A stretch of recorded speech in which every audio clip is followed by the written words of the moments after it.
Sa video na ito, paano ba malalaman kung isang user ID number ay under sa'yo or pang ilang level din siya. So, punta tayo sa ating, mayroon dalawang pamaraan paano tayo makalagin. So, gagamit lang ako ng decentralized application. So, maganda kasi yung decentralized application, napakabilis. I-click mo lang itong application. So, ito na po dashboard natin, guys. No? Imagine mo, nagsimula lang tayo sa halagang nasa 160 or siguro nung panahon na yun. Basta, dito ang punan mo ito, guys. 200 pesos more or less. Actually, wala pang 200 pesos. Mayroon pang sobra yan. So, mayroon na po tayong 42 direct sa account na ito. Okay, so tingnan natin. Punta tayo dito sa, kung gusto mo malaman dito ka sa community. Community.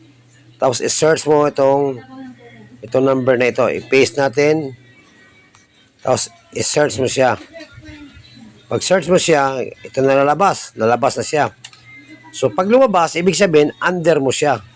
O, lumabas siya, no? Nandito siya. So, ngayon, pang ilang level mo siya. So, i-click mo lang yung back, no? 843394, i-back. So, tingnan natin kung nasaan na siya banda.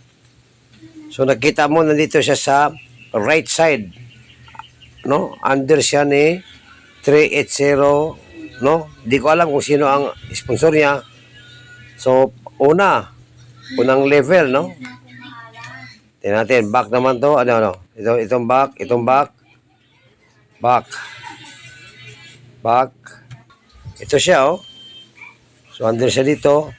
So, first, second, tingnan natin. Hanggang umabot sa akin. Third, fourth, fifth, sixth, seven, 8, 9. So, pang 10th level ko siya, no? Nasa 10th level ko siya. So, kung titignan mo dito sa downline, makikita mo siya, nasa 10th level siya.